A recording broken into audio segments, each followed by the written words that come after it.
With more than 2 decades in advertising, marketing, and research, Kelly McDonald can show you how to reach diverse audiences with relevance and authenticity. And she can share important insights on how to manage an increasingly diverse workforce. Kelly has worked with companies of all sizes. Her clients include Toyota, Nike, State Farm, and Harley-Davidson. She's been featured on CNNMoney.com, Sirius XM Radio, Business Week, and CNBC. Her book, How to Market to People Not Like You, was one of the top 10 business books of 2011. Kelly's session, Changing Demographics, is a popular topic for companies that want to thrive in an environment of increasing differences. Here's a sample of this popular session.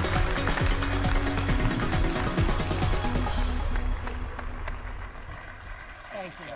Thank you. Good morning, everybody. How are you? Good. Happy to be here, and I'm very excited to talk about my topic, which is changing demographics and how this affects you and your bank. And I want to talk to you about the census data, because the census is a gift that comes once a decade. It's our gift. We're taxpayers. We paid for the census information, and it's ours. And I believe that you need to make yourself very familiar with the core findings of the census, because how can you serve your local community if you don't know who your community is? The key findings that I want to focus on for the census today are diversity, the cultural generation gap, the rural to urban shifts, a phenomena called bright flight, minorities moving to suburbs, and young people postponing marriage. And then after I cover all of that, I'll talk to you about the banking implications for your business.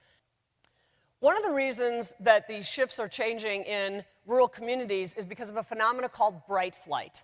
Bright flight refers to young, educated people who are moving to cities. They are leaving rural communities behind, and they're moving to the urban cores, San Antonio, Austin, Dallas, Houston, etc. And the draw is knowledge-based jobs, public transportation, and a robust social life and city ambiance. And I don't know how many of you would feel this way, but every 25-year-old that I know does not want to live in a rural, isolated area. They want to be where their friends are. They want to be in the city. They want to be where the action is. And specifically, they are drawn to technology-based jobs. So this is called bright flight. It's happening all across the country. And in just a moment, I'll talk about what I think are some of the business implications of that. Also in the suburbs, non-married couples and families. So you have lots of couples and lots of families, but they are in fact not married. So why is that happening? Well, it's because young people are postponing marriage. Not rejecting marriage, postponing marriage. The percentage of people who are aged 25 to 34, which is the prime marrying age, dropped from 55% in 2000 to 45% in 2010. That's a pretty big drop in 10 years. In fact, it's the lowest level of percentage married of that age group in 150 years. That's not a typo. That's not supposed to say 1962. It's 1862. And to just give you some contrast for that, in the 60s, when the thing to do was get married, then the level of percent married in this age group was 80%. So in just a few decades, we've gone from 80% of an age bracket being married to less than 50%. Additionally, they don't feel economically ready. And they're not. Not only are they not necessarily employed, and I'm not going to ask for a show of hands on this, but I am betting. I'm betting that at least 10% of this audience has an adult child living at home in your attic or your basement or your living room. And not to be Debbie Downer here, but I was reading an article the other day that was talking about how the age of maturation for other generations has always been in the early 20s, and I know that was true for myself. By the time I was about 22 years old, I was expected to be an independent adult, living on my own, paying my own rent, and making my way. Well, today, the age of maturation is now 30. So for those of you who do have that kid living at home, I'm sorry, but they're going to be there for a while. Now, the implications of all of this for you in the banking business. I'm going to talk about a changing customer base, the recruiting and retention of young talent, changing customer expectations, marketing, and HR. In terms of a changing customer base, I've already shown you how diverse our nation is becoming and how diverse Texas is. This can only mean that in the future you will have more minority business owners. How can you not?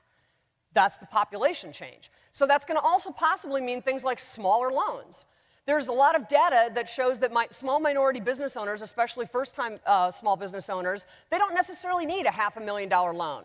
They need a $30,000 loan or a $50,000 loan. From a recruiting and a retention standpoint, the competition for young talent is always going to be fierce. But increasingly, the talent competition is not just going to be with other banks and organizations, it's also going to be with large cities and progressive work environments.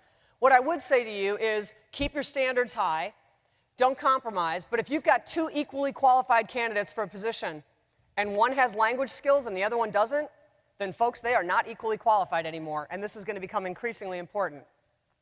So, wrapping up, changing demographics is business evolution. This isn't about, some HR thing about, doing the right thing or being politically correct or anything like that. This is business, folks, because your communities are changing. I've shown you irrefutable data, and as I said, your communities today do not look anything like they looked 10 years ago. And 10 years from now, they're not going to look like they look today. You are duty-bound as a local business leader to keep your finger on the pulse of what is going on locally so that you can actually serve your community in the full capacity that you're capable of. But also your customers are changing, and so is your workforce. So this is business evolution. So thank you very much. You've been a wonderful audience, and I hope that this has been helpful. Good luck to you. Thank you. Thank you. Thank you.